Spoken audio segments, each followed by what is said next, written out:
Ang nakita kong balita, baka sabihin ng iba, nauna ako sa balita.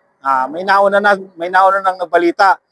At ito hindi naman ako media, at hindi naman ako newscaster, Kumbaga gusto ko lang magkwento kung ano yung ibang nababalitaan ko dito sa South Korea, at wala naman akong intention na manakot. At sabi nga ng iba, baka daw ako'y makasuhan, baka makasuhan ako ng spy. Sa totoo lang ay nandito naman ako sa South Korea at wala sa North Korea. Nandito ako sa South Korea, OFW ako dito sa South Korea, factory worker. At sabi nga ng iba, nilalang lang nila yung OFW, wag naman ganun kasi ang OFW ay malaki ang naitutulong sa ekonomiya ng Pilipinas. Kaya wag ninyong mamalitin yung mga OFW. At siyempre, OFW ko dito sa South Korea, kailangan ko rin namang malaman kung ano yung ibang nangyayari. Siyempre, nanonood ako ng balita sa YouTube. O kahit yung mga balita sa Pilipinas, napapanood ko rin yan. Yung mga girian sa West Philippines, inulit ko, hindi ako expert sa mga ganitong bagay.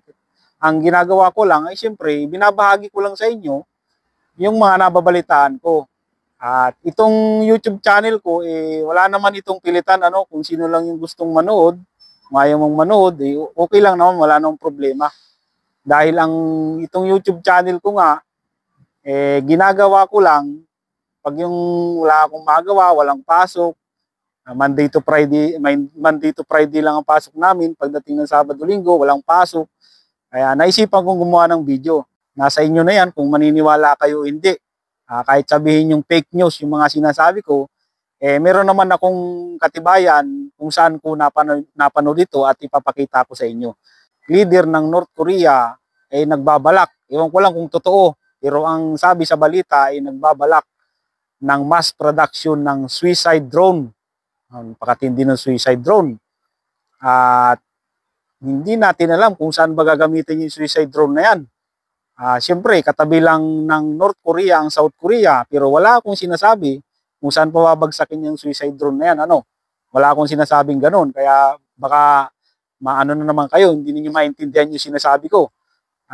Walang sinasabi kung saan gagamitin yung drone, yung suicide drone na gustong o balak, ewan ko kung totoo ba na magpapamass production ng drone, ng suicide drone. Panoorin nyo na lang dito sa video na to at kayo na lang ang magsabi kung ano ba yung ibig sabihin ng mga balita na yan.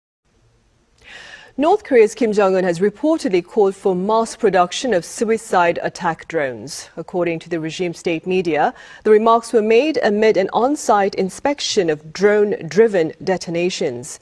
The media coverage included pictures of what is presumed to be a BMW sedan being blown up by a drone.